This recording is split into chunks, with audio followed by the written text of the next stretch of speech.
Welcome to the series on the book of Proverbs.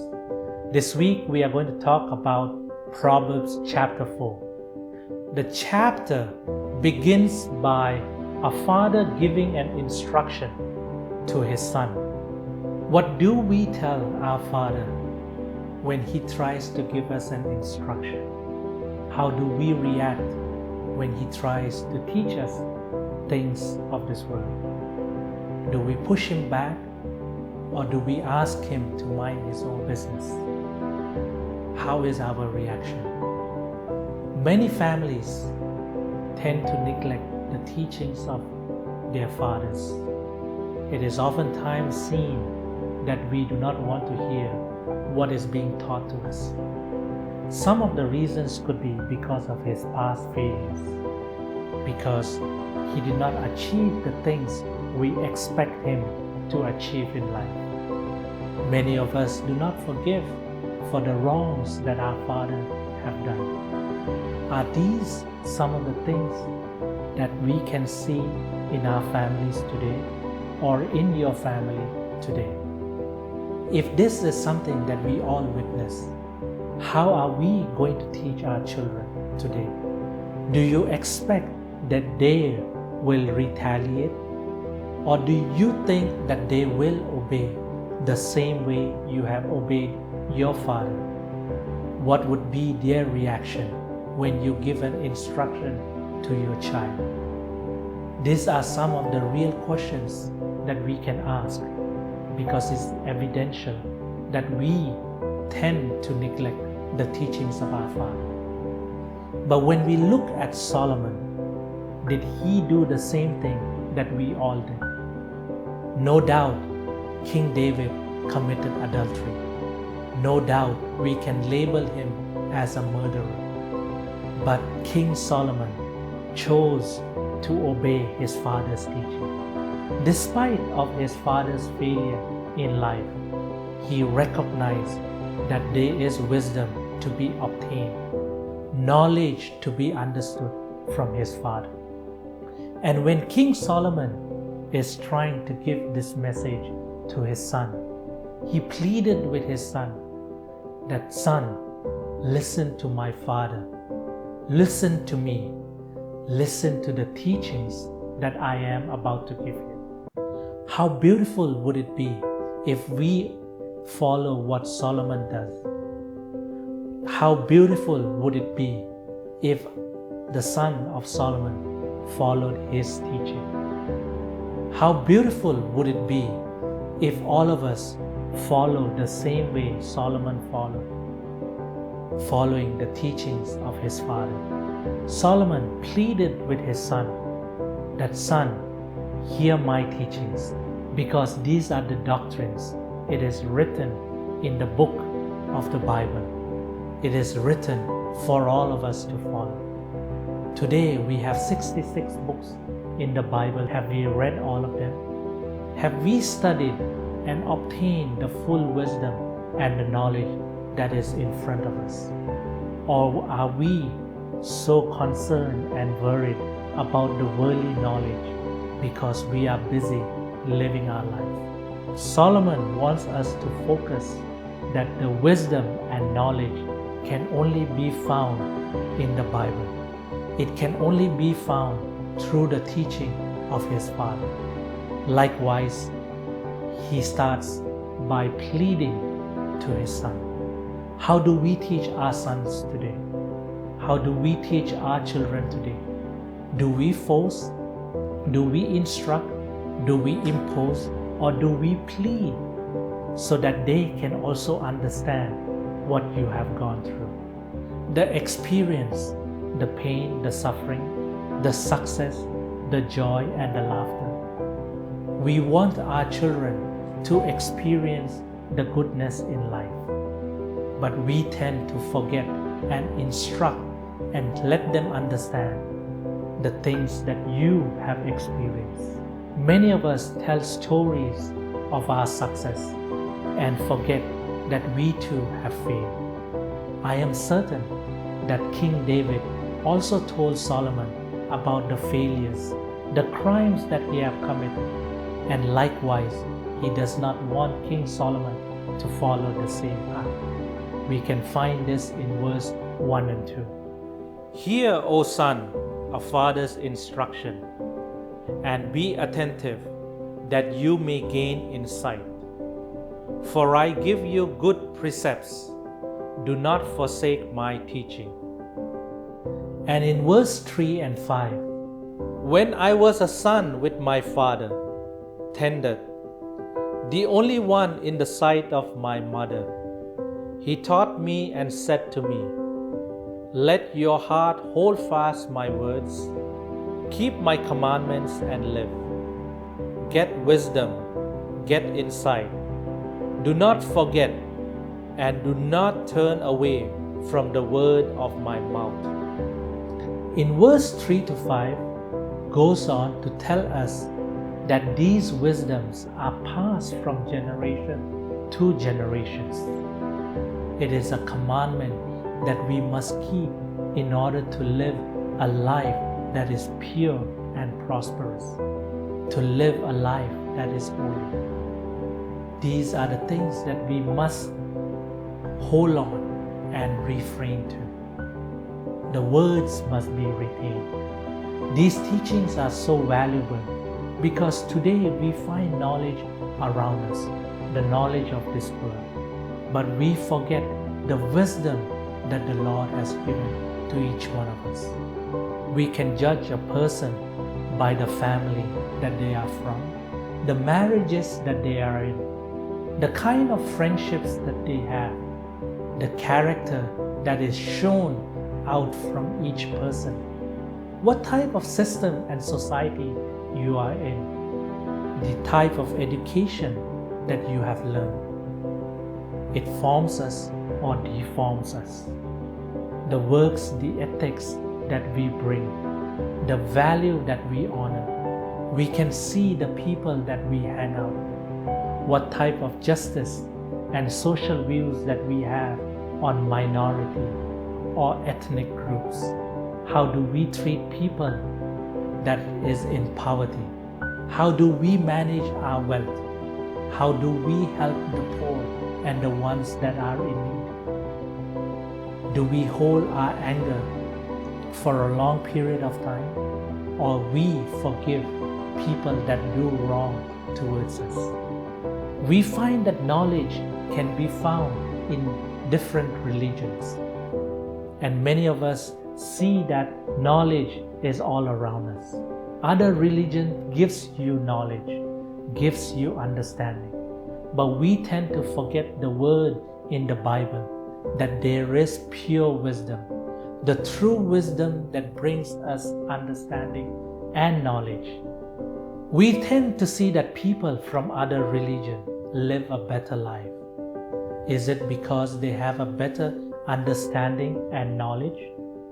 And we live a life that is filled with confusion. Many of us question the life that we go through, the society that we are from, the churches that we are in. Is it because we ignore the wisdoms and the understanding of wisdom? Or do we neglect the teachings of our fathers? Or do we put aside the doctrines? We have the words of wisdom. We need to recognize the value that it brings. Furthermore, we can see in verse 6 to 9, which tells us about the benefit of wisdom. Do not forsake her, and she will keep you, love you, and she will guard you. The beginning of wisdom is this: get wisdom, and whatever you get insight. Prize her highly, and she will exalt you. She will honor you if you embrace her. She will place you on your head, a graceful garland. She will bestow upon you as a beautiful crown. Over here, the shift in gear is shown on the woman, a woman of wisdom, the woman that is wise. We need to embrace her teachings. We need to hold and uplift the wisdom that she brings to each one of us. But most of the time, we tend to treat this wisdom or this lady like a prostitute. Whereas the Bible clearly shows that there is a long-term relationship that the woman wants to have with us. She tells us that we must not forsake the teachings of our Father, because through her we will preserve our life. Through her teachings we will have a better life. We can treasure it, we can value it, we can live and transcend it. Through her we can uplift her.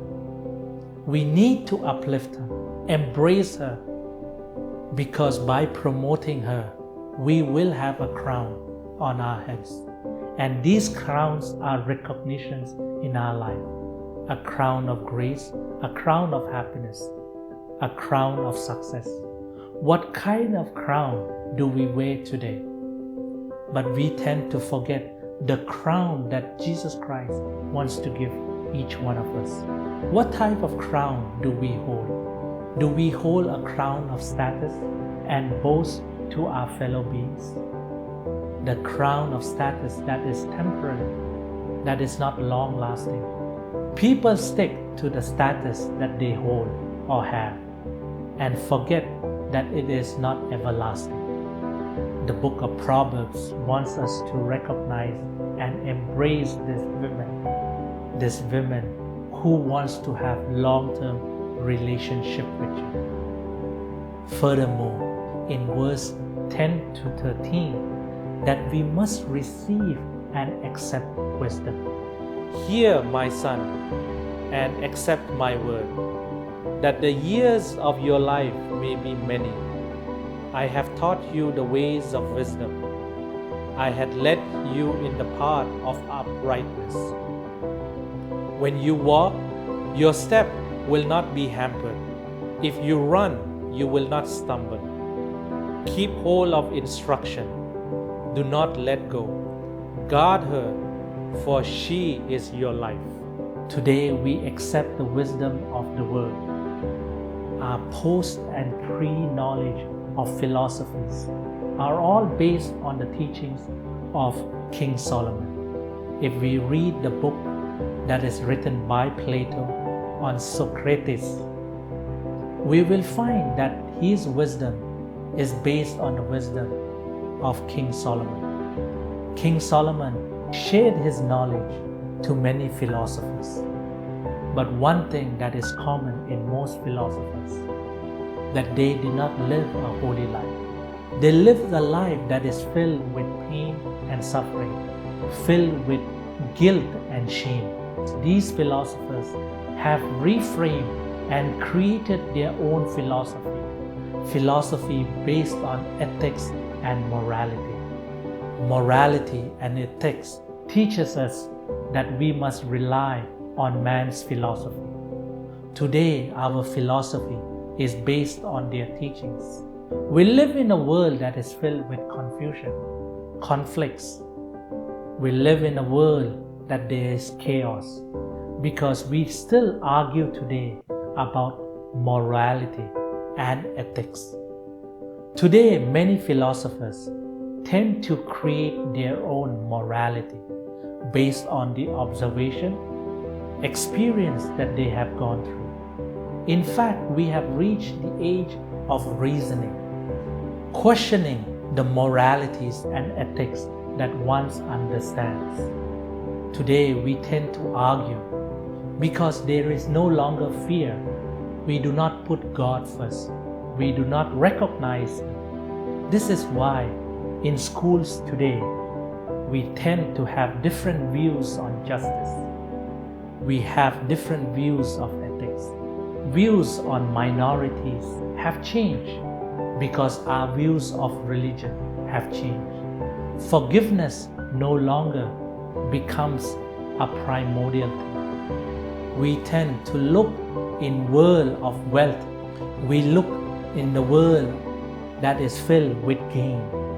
We no longer see pain because the fear of the Lord has been removed. If we look at the words of wisdom, we will recognize that salvation is necessary.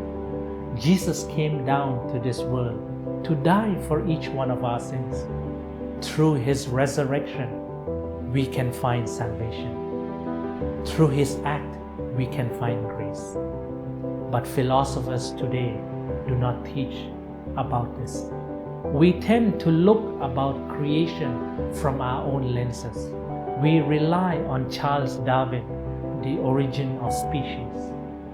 We tend to explore the universe, the stars, the galaxy, based on the knowledge that Stephen Hawking gives to each one of us. But the thing that we find common in these two personalities is that they do not believe in God. They do not recognize nor fear the Lord.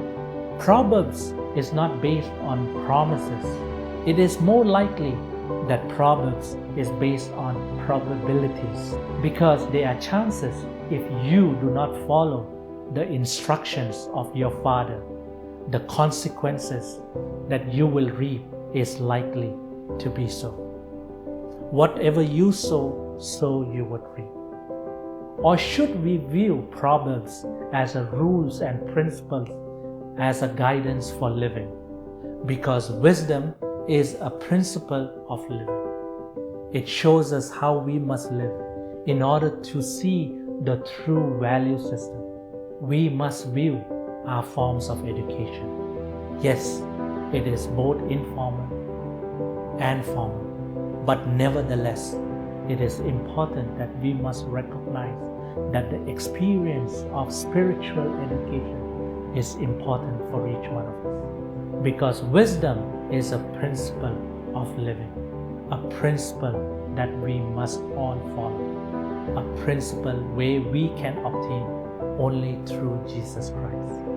It is my call today that we must recognize the teachings of our Father, the instructions of our Father.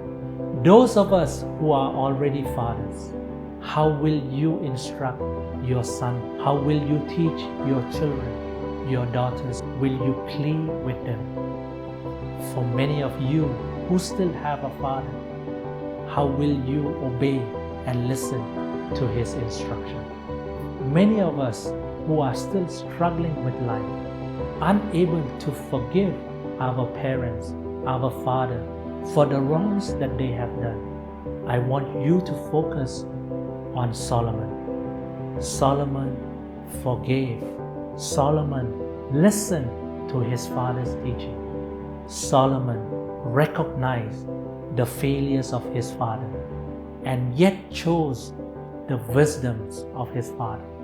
Let us go back and focus on Jesus Christ, because through him we can find wisdom. May God bless each one of you.